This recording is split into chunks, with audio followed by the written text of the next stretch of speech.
Hello, everybody. My name is Ed. I'm in my armchair, and the smoking lamp is lit. Guess what I'm smoking today? A special, brand new, favorite pipe. This one has,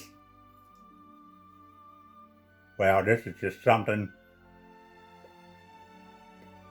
Let me explain.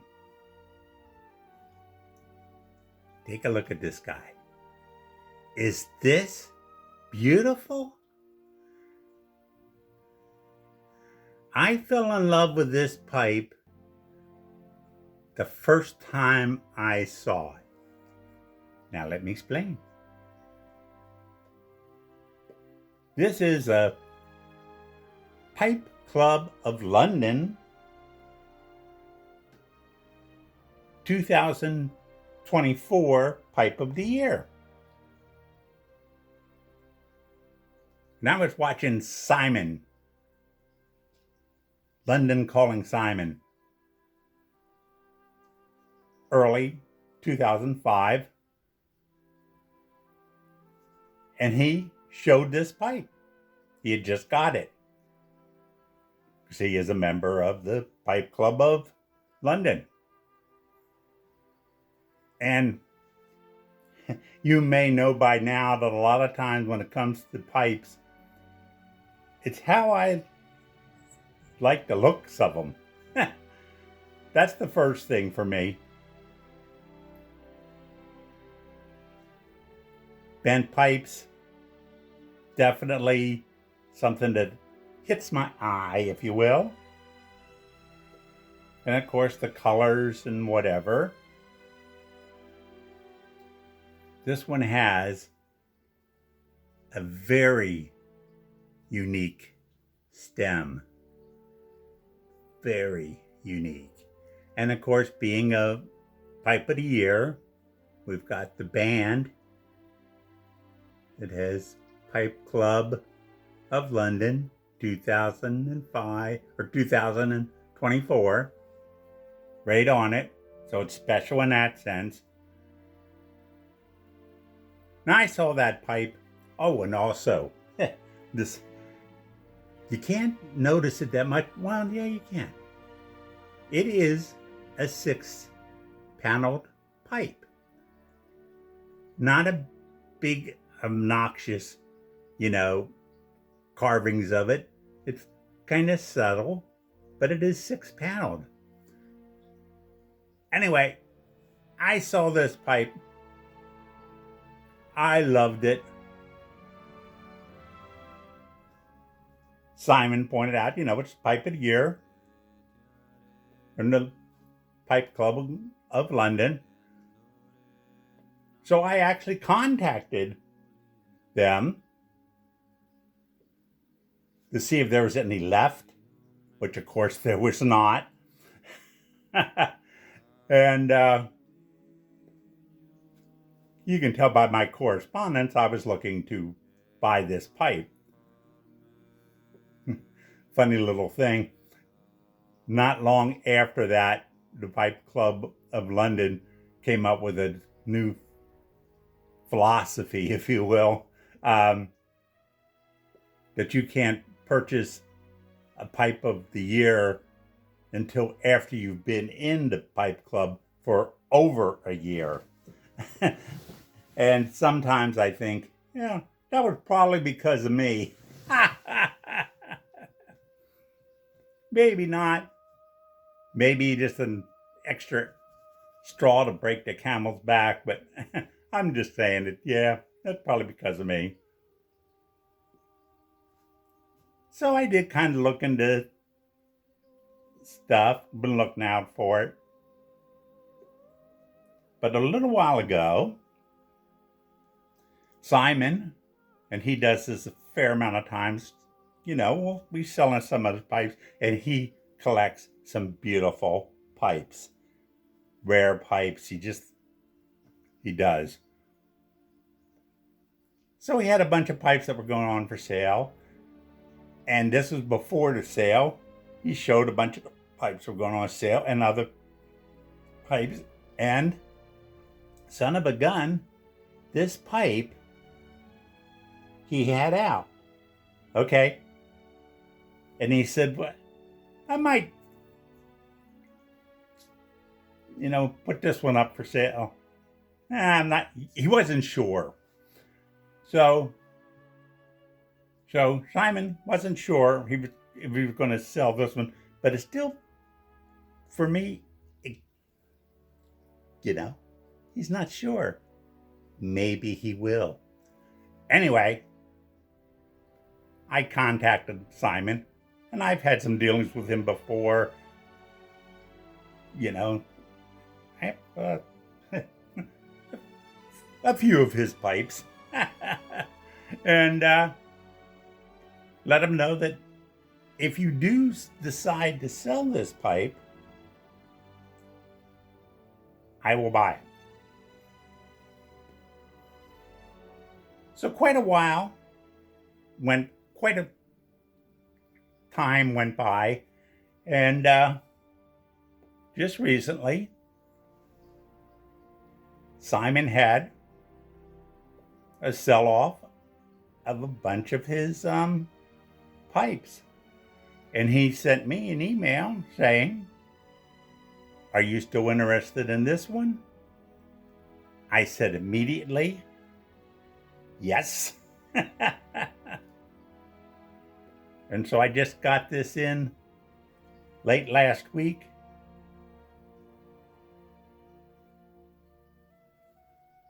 A beautiful, beautiful pipe. I mean, I love this one. There's something about it, just the textures of it, the colors of it. And of course, it's the shape I love. So, my newest favorite pipe. It is Beauteous Megamus Maximus. That's Latin, Well, I have a special yabo to tell you about. And this is very, very special. This is somebody that pays attention to me, because this yabo from Ghostrider Mark has nothing to do with pipes, accessories, tobacco.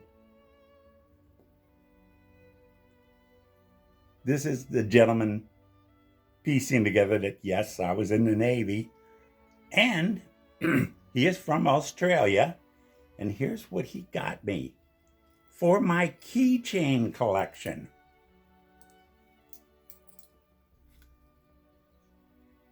Let's see, you can see it. Oops.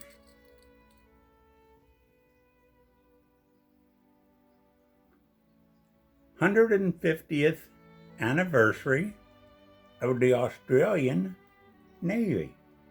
It has another. So one keychain. And then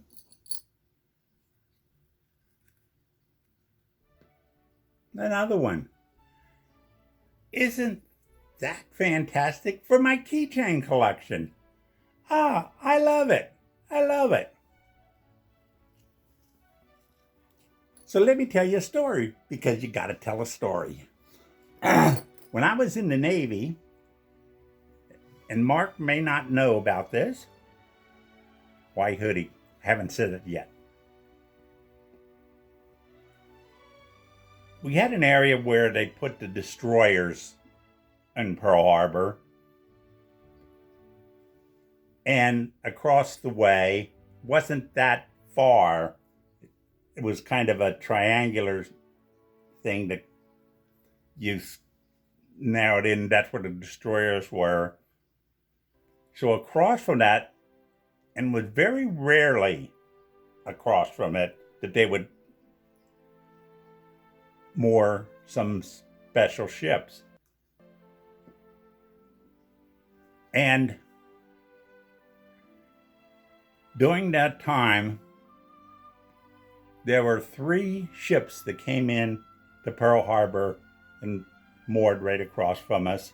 And being a signalman, I would be up on the top of the ship and I could just look right down to them.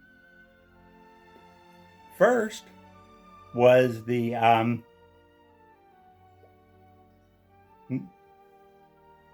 Scusi, please.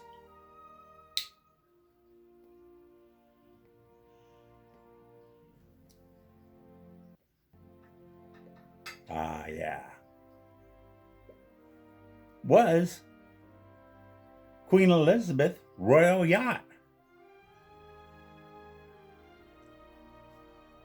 And it was gorgeous.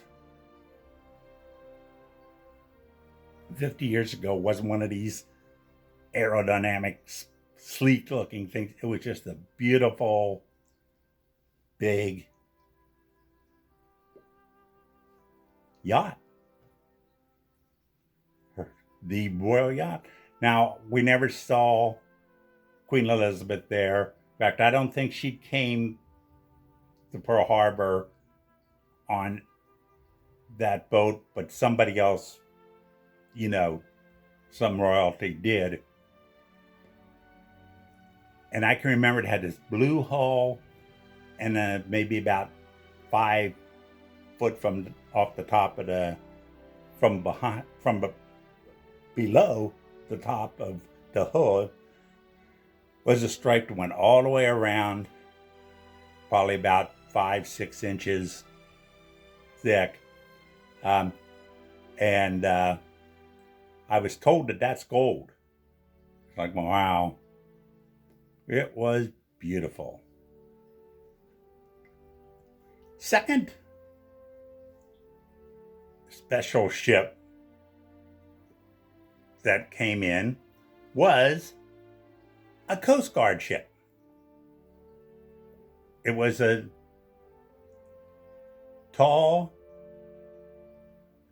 what is called the tall ships, 3-masted clipper ship. If you're familiar with this, you've seen the Cutty's Ark, that kind of a ship.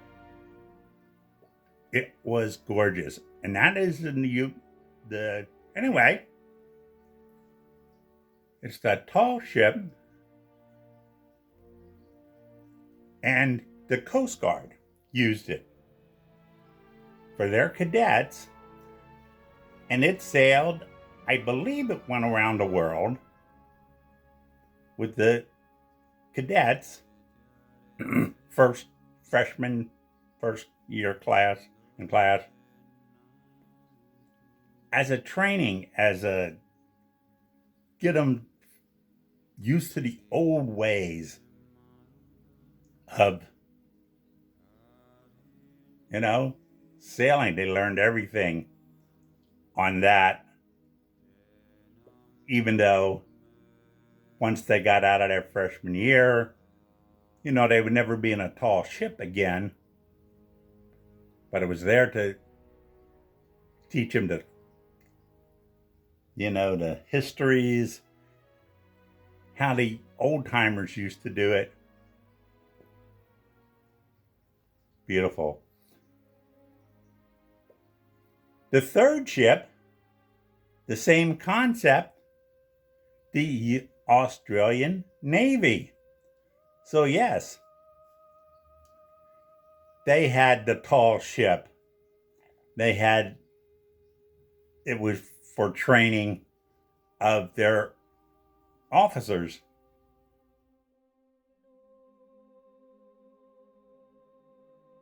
It was just incredible. So I don't know if Mark knows about this, but yeah, we saw that. And I remember that ship. I did go over to the docking area.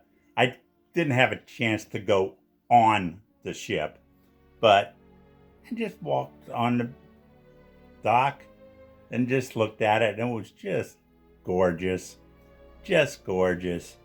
And and of course the Australian sailors when they got off the ship, they hit our enlisted men's club and officers clubs. They could drink a lot. And of course, in the Australian Navy at that time still, they got their daily ration of rum, an old tradition from way, way back.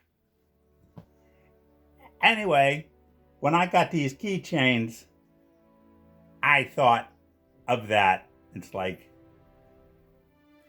just incredible. So thank you, Mark. I appreciate it. It will be going on the wall in a place of honor. Thank you. And now, your moment of Zen.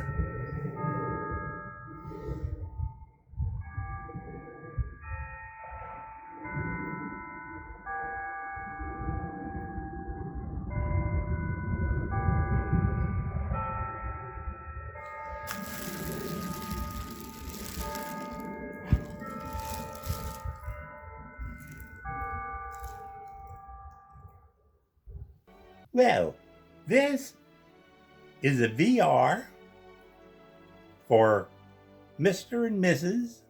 Montana Piper. Inside joke. They are having a giveaway. And I want y'all to check him out and get to know him. He also had many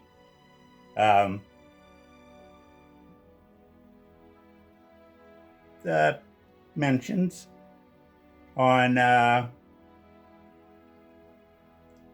recent Gall for best beer. So, hey, he's asking us to tell about what in the YTPC got you inspired to do? Be a presenter? Who did you first follow? That kind of stuff. And, well, I'm going to tell you a little bit different, a little bit more after I've already started presenting. I now have, in fact, it was only started Tuesday, I hit 1,800 subscribers. And I did all of that with no buying subscribers, new tricks, stuff like that just happened. Okay, I did kind of have to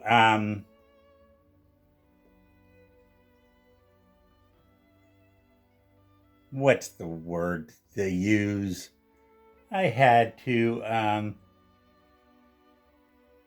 bribe one person to subscribe. That was the captain. I had to bribe him with tobacco for him to subscribe.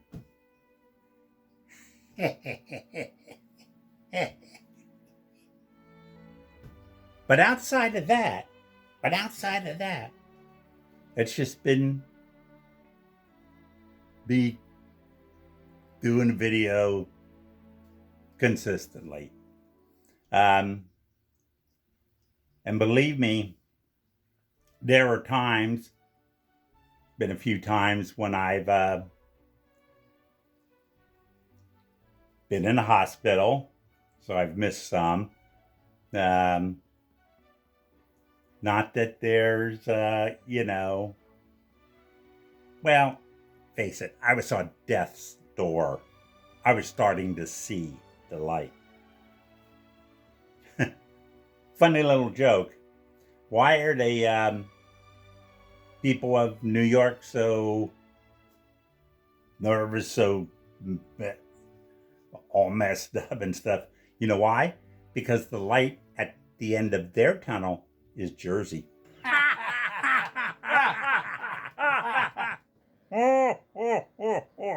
Okay. Sorry. Anyway, I'm going to tell you about two people, or two events early on that, actually, let's talk about three.